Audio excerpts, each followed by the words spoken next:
Hello दोस्तों, नमस्कार। आप सभी का स्वागत है हमारे YouTube चैनल न्यूज़ चौपाल में।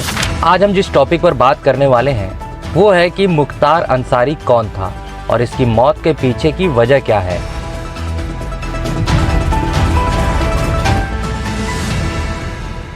बांदा जेल में बंद मुख्तार अंसारी की गुरुवार 28 मार्च को कार्डियक अरेस्ट से मौत हो गई। जेल में तबीयत बिगड़ने के बाद गंभीर हालत में उन्हें दुर्गावती मेडिकल लाया गया था, जहां इलाज के दौरान डॉक्टर ने उनकी मौत की पुष्टि कर दी। लेकिन आज माफिया डॉन मुख्तार अंसारी के परिवार के बारे में जानकर लोग इस बात पर यकीन नहीं करते कि मुख्तार जैसा माफिया क्या वाकई एक प्रतिष्ठित परिवार से संबंध रखता था और क्या वाकई में वह एक प्रतिष्ठित व्यक्ति था जिसे कि गलत तरीके से मार दिया गया है। और उसके आज जनाजे में जो लोग शामिल हुए हैं वह सब उसे किसी तरह का दोषी नहीं मानते हैं, क्योंकि आज आप देख सकते हैं कि उनके जनाजे में काफ़ी भारी संख्या में लोग शामिल हुए हैं, उनका अंतिम दर्शन करने के लिए जुटे हुए हैं। ऐसे में आज हम आपको इस वीडियो के माध्यम से मुख्तार अंसारी से जुड़ी हुई वह तमाम चीज़ें बताने वाले हैं, जिसके बाद आप भी इस व्यक्ति के बारे में पूरी तरह से जान जाएंगे और आप इसका फैसला कर पाएंगे कि आखिरकार मुख्तार अंसारी सही था या फिर गलत था। तो चलिए शुरू करते हैं आज के हमारे इस वीडियो को। और अभी तक आपने हमारे चैनल को सब्सक्राइब नहीं किया है तो चैनल को सब्सक्राइब जरूर कर लें। सबसे पहले हम उनके जीवन की शुरुआत कहां से हुई इसके बारे में आपको बता दें। दोस्तों, मुख्तार अंसारी का जन्म गाजीपुर जिले के मोहम्मदाबाद में 3 जून 1963 को हुआ था। वहीं उनके पिता का नाम सुबहान उल्लाह अंसारी और मां का नाम बेगम राबिया था। मुख्तार अंसारी 3 भाइयों में सबसे छोटे थे और उसकी पत्नी का नाम अफशां अंसारी है। मुख्तार के 2 बेटे अब्बास अंसारी और उमर अंसारी हैं, जिन पर आज भी सरकार शिकंजा कसे हुए हैं। अब हम आपको बता दें कि आखिर मुख्तार अंसारी कैसे कॉलेज स्टूडेंट से माफिया बन गया और आज इतना नाम कमाने में कामयाब रहा है। तो इसके लिए चलते हैं 90 के दशक में। दोस्तों, 90 के दशक का वो दौर था जब पूर्वांचल में एक नए तरह का अपराध सिर उठा रहा था। रेलवे, शराब और दूसरे सरकारी ठेके हासिल करने की रेस में अपराधियों के कई गैंग उभरने लगे थे। पूर्वांचल में माफिया डॉन और बाहुबली तेजी से उभर रहे थे। ऐसे में मुख्तार अंसारी भी कहां पीछे रहने वाले थे। गाजीपुर के कॉलेज में पढ़ाई कर रहे मुख्तार को इस ताकत का अंदाजा लग चुका था। उन्हीं दिनों मुख्तार ने उस समय के बाहुबली मखनू सिंह से हाथ मिला लिया और अपना करियर उसके साथ शुरू करने के लिए माफिया के बीच में उतर गया। उस समय मखनू सिंह पूर्वांचल के दिग्गज नेता हरिशंकर तिवारी का खास हुआ करता था। तभी मखनू सिंह की त्रिभुवन सिंह के साथ एक जमीन पर कब्जे को लेकर गैंग मार में लाशें गिरने का सिलसिला शुरू हो गया। तभी एक कोर्ट परिसर में हुए एक गोली कांड के बाद एक नाम उभर कर आया। वह नाम था मुख्तार अंसारी। इसमें मखनी के दुश्मन साहिब सिंह की गोली लगने से हत्या हुई थी। कत्ल के बाद जो नाम सुर्खियों में आया वह मुख्तार का था। कहा जाता है वो गोली मुख्तार ने चलाई थी, लेकिन किसी ने उसे गोली चलाते हुए देखा भी नहीं था। इस तरह से सिंगल गन शॉट में कत्ल का यह केस बेहद रहस्यमय और हैरान करने वाला था। यह मामला यही नहीं रुका। इसके कुछ दिनों बाद पुलिस लाइन के अंदर खड़े हुए एक दीवान की इसी अंदाज में हत्या हुई थी, जिसका नाम था राजेंद्र सिंह। यहाँ भी इस हत्या के बाद भी जो नाम सामने आया वो मुख्तार का ही था, लेकिन कोई गवाह और कोई सबूत नहीं। यहीं से शुरू हुआ मुख्तार अंसारी के पूर्वांचल के बाहुबली और यूपी के माफिया डॉन बनने का सिलसिला।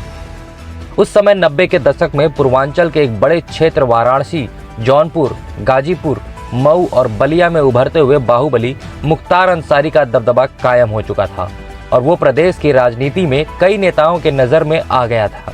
इस तरह से धीरे धीरे राजनीति में उसकी पूछ बढ़ रही थी। इसी तरह से साल 1985 में मुख्तार अंसारी का भाई अफजल अंसारी पहली बार विधानसभा चुनाव लड़ने के लिए मैदान में उतरा। उस समय मुख्तार का राज ऐसा हुआ था कि पहली बार में ही अफजल अंसारी को जीत मिल गई। इसके बाद 1989 के चुनाव में भी अफजल अंसारी ने जीत दर्ज की। अफजल अंसारी ने भले ही मुख्तार से पहले राजनीति में एंट्री ली, लेकिन उनकी दोनों जीतों में मुख्तार के रसूख और रुतबे का बड़ा हाथ था।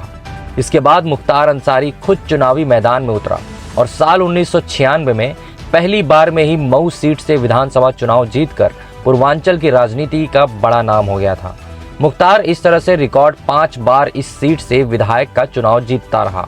इस तरह से मुख्तार ने आपराधिक दुनिया से सियासत का दामन थामकर अपना कद बढ़ा लिया था, लेकिन पूर्वांचल की खूनी रंजिश और गैंगवार ने उसका पीछा नहीं छोड़ा। वर्चस्व की लड़ाई में उसकी ब्रजेश सिंह से दुश्मनी पुरानी थी।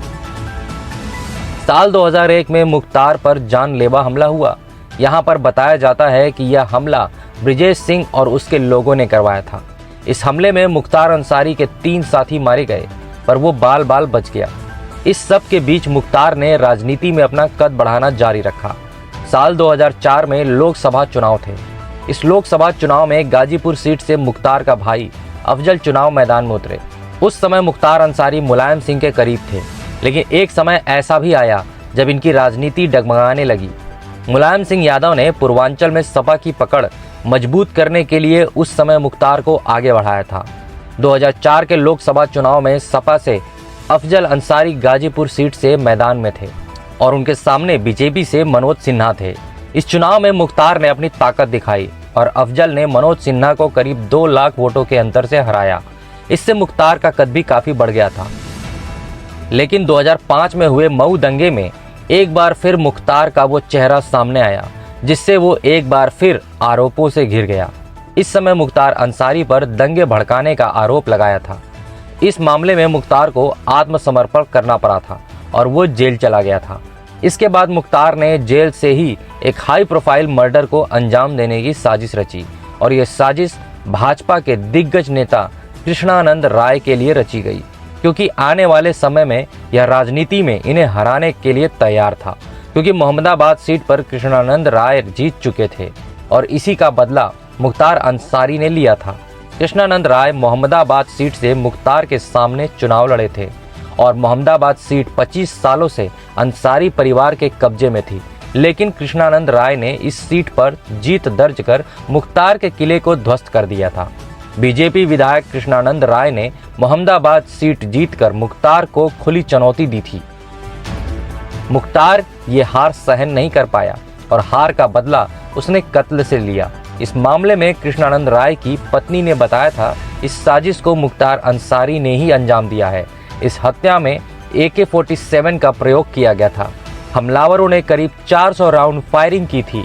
इस घटना के बाद से ही मुख्तार अंसारी सुर्खियों में आ गया था। कृष्णानंद राय की हत्या मुख्तार के खिलाफ सबसे बड़ा केस था।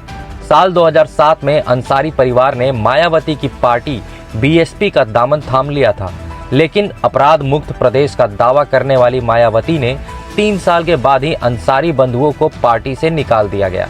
इसके बाद अफजल अंसारी ने कौमी एकता दल नाम से पार्टी बनाई, जिसका 1 जून 2016 को मुलायम सिंह की समाजवादी पार्टी में विलय हो गया। हालांकि समाजवादी पार्टी संसदीय बोर्ड ने विलय रद्द कर दिया और बलराम यादव को कैबिनेट से निष्कासन रद्द कर दिया गया था, जिसके बाद कौमी एकता दल का बसपा में मिल गई थी। मुख्तार अंसारी लगातार गलत काम करते हुए चले जा रहे थे। इस तरह से उसके परिवार पर 97 केस दर्ज हैं।